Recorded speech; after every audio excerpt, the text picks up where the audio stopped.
Hello बच्चों, कैसे हो आप सब। आज हम क्लास 10th के एक्सरसाइज 5.2 के क्वेश्चन नंबर 2 को सॉल्व करने जा रहे हैं। तो चलिए स्टार्ट करते हैं। क्वेश्चन नंबर 2 में बोला गया है choose the correct choice in the following and justify. Question 2 के पार्ट 1 में आपको एपी दे रखा है और उसकी 30वीं टर्म को निकालने के लिए बोला गया है। यानी आपको स्टार्ट करते हैं। आपको दिया गया है एपी दिया गया है 10, 7, 4।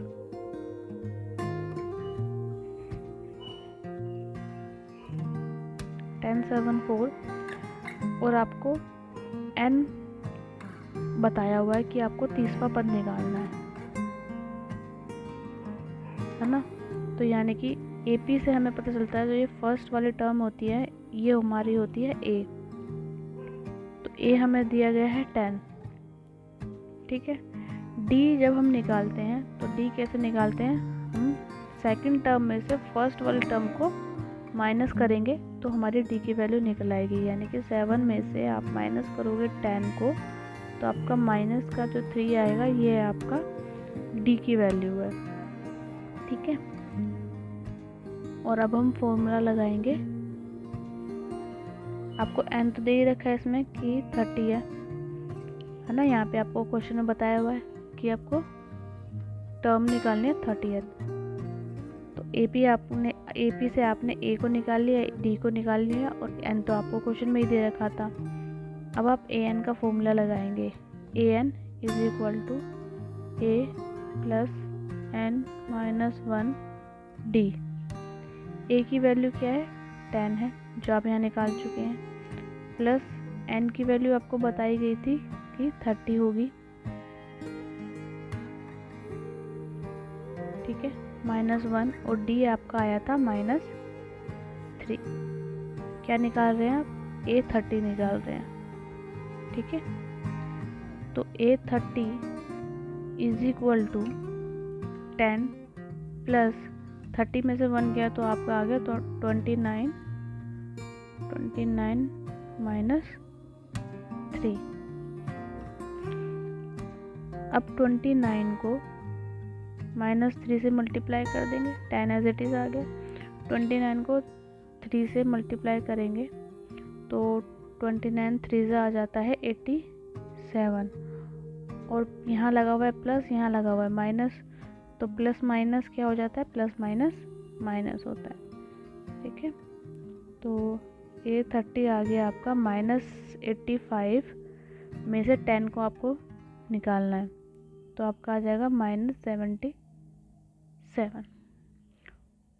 तो ऑप्शन में आपको -77 कहीं दे रखा होगा, ये रहा सी। तो आपका सी आपका करेक्ट आंसर है, ठीक है। तो आप यहाँ लिख दोगे the correct answer is C. इसी तरीके से आपको सेकंड पार्ट करना है। सेकंड पार्ट में आपको 11th टर्म निकालने को बोली गई है, ठीक है।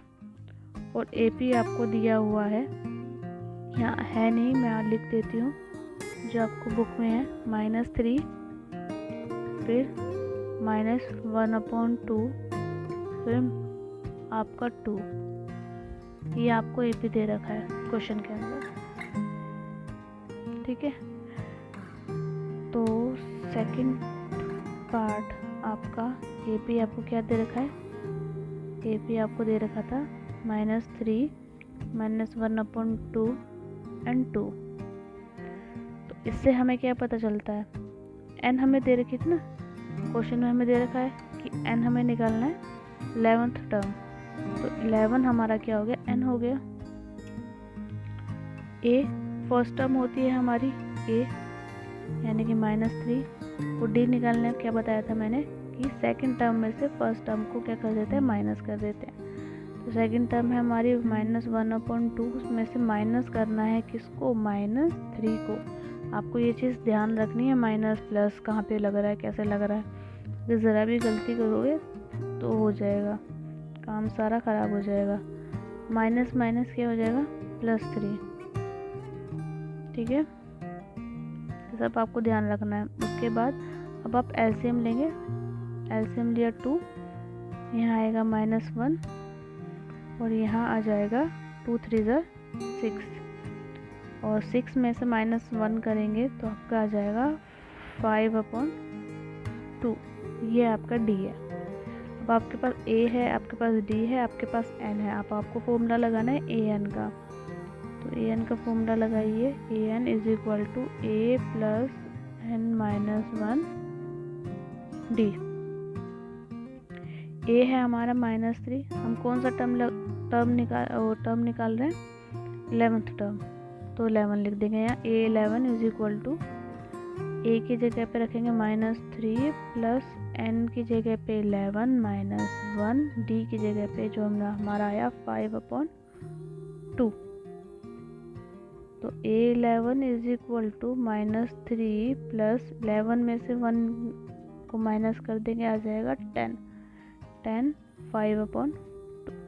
अब आप यहाँ देखेंगे 2 की टेबल से 10 कट जाएगा, 2 5 10, तो A11 आपका आएगा -3 प्लस 5 × 5 5 × 5 5 5 25,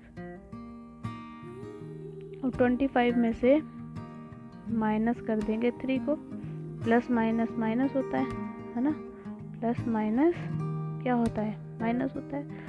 तो 25 में से 3 को माइनस कर देंगे, आ जाएगा आपका 22। तो ऑप्शन में देखिए आपको 22 दिया हुआ है, आपको 22 दिया हुआ है, यस बी पे, तो ऑप्शन बी आपका करेक्ट है।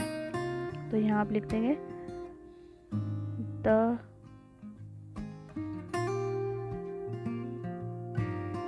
Correct answer is B. तो ये आपका क्वेश्चन नंबर 2 के दोनों पार्ट आपको इस वीडियो में मैंने समझा दिए हैं, पार्ट 1 और पार्ट 2। आई होप आपको इस वीडियो में करे हुए क्वेश्चन समझ में आए होंगे। अगर आपको समझ में आए हैं तो प्लीज़ लाइक और सब्सक्राइब कीजिए। मेरे सब्सक्राइबर्स वैसे ही बहुत ऑलरेडी कम है, तो आप मुझे सपोर्ट कीजिए ताकि मैं आपके लिए ऐसे ही और वीडियोस बनाती रहूँ। Thank you.